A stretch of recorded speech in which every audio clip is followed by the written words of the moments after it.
fire followed by an explosion in a garbage truck rocked part of downtown near Riverfront Park earlier this morning.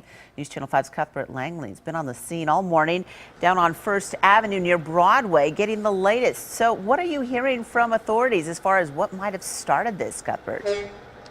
Hey, good morning, Jennifer. What we're hearing right now is this started as an electrical fire that quickly escalated, and now let's just take a look at what remains of this garbage truck. Pretty much just the outer shell. You can see glass is completely blown out, and as we go down to the bottom of this truck, you can see the tires there are pretty melted. Just all of the debris here that's all over the road right along First Avenue, just a few feet away from Broadway. We actually had a viewer send us video of what the scene looked like just before explosions were heard.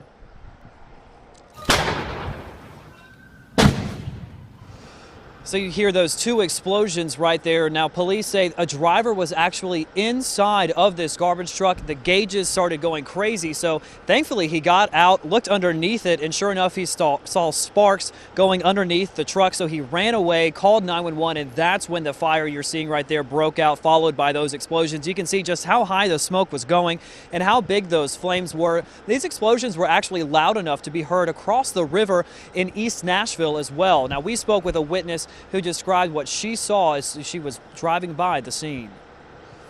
I heard the first explosion, scared me to death. I wasn't expecting it, and of course it echoes down here, so it was really scary. There's just flames and stuff, and then the fire started raging more, and then it blew up again. Thankfully, no injuries to report at all with this fire, which is a great situation just considering it was right around 3 a.m., right as the bars were closing. Now, this area along First Avenue, you can see there is a big mess right here. It's closed so that Public Works can clean up the diesel from this fire before the road can reopen. So definitely seek an alternate route if you do come down near Riverfront Park this morning. For now, we're live here near Broadway. I'm Cuthbert Langley, News Channel 5 HD.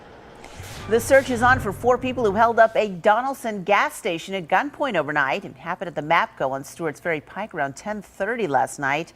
Metro Police say the 4 robbers came into the store, pointed guns at the clerk, and demanded to be taken to the safe.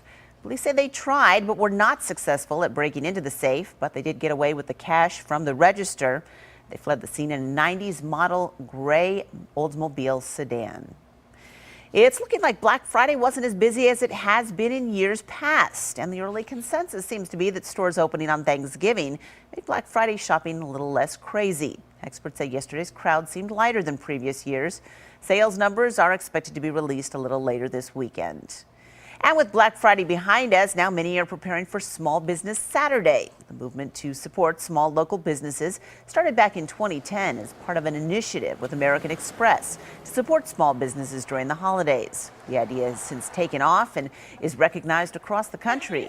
We checked in yesterday with some of the small businesses in Hillsborough Village as they got ready for the big day. It's really great to see people valuing their community stores and businesses. People want us to stay around, so they do come and shop here and tell us that. Many stores, at least in the Hillsborough Village area, will stay open from 9 until 9 today. There were also Black Friday demonstrations across the country yesterday, including here in Nashville. Protests were held in reaction to the grand jury decision not to indict the officer who fatally shot Michael Brown in Ferguson, Missouri.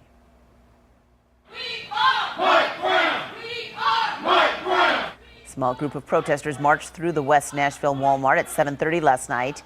They walked the aisles chanting, and then when they got to the front of the store, lay on the ground in protest. Police were called, and the protesters then chanted near their patrol cars. There were only a dozen people involved, but they made sure their voices were heard. Although there were a few people here tonight, they're also in solidarity with everybody all over the place. Whether they're protesting in Ferguson, whether they're protesting in St. Louis, whether they're protesting in London. Police did not arrest the protesters here because store managers had never asked them to leave, so technically they were not trespassing. Meanwhile, Black Friday shoppers in Rutherford County may have noticed more sheriff's deputies on duty, but they were not in patrol cars. Rutherford County sheriff's deputies were out patrolling malls yesterday on horseback. They say in the last 16 years of the program, theft and other crime in mall parking lots has gone down because of the extra police presence. They say it also helps the deputies can now better interact with the public. Just let people see that I'm just a regular person. I'm just a dad, you know, I just doing a job, same job as you're doing. It's just different thing, and same way as, you know, Deputy Nelson here. We're all just regular people doing a job. Just because we put a badge on does not make us any different than anybody else. The Rutherford County Sheriff's Office mounted unit currently has 4 officers, with 4 more in training right now.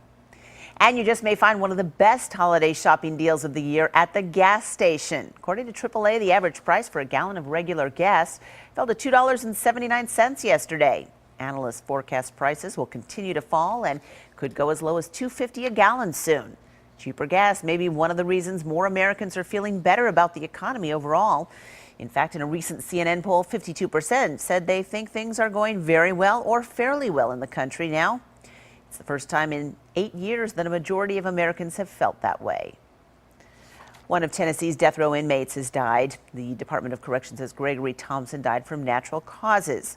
He had served 29 years for the 1985 murder of Brenda Blenton Lane of Shelbyville. Thompson was 23 when he confessed to abducting the 28-year-old from a Walmart parking lot in Shelbyville on New Year's Day in 1985. Thompson stabbed her in a rural area of Manchester, then stole her car and left her to die. His case gained national attention because despite being found competent to stand trial, Thompson was deemed mentally ill by prison doctors. Defense lawyers argued that it would be unconstitutional to execute him.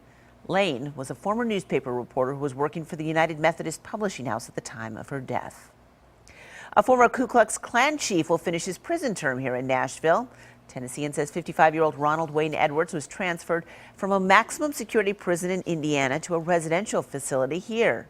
Edwards, who led a Kentucky-based Klan group, pled guilty to drug and gun charges back in 2011. He is set to be released on February 28th.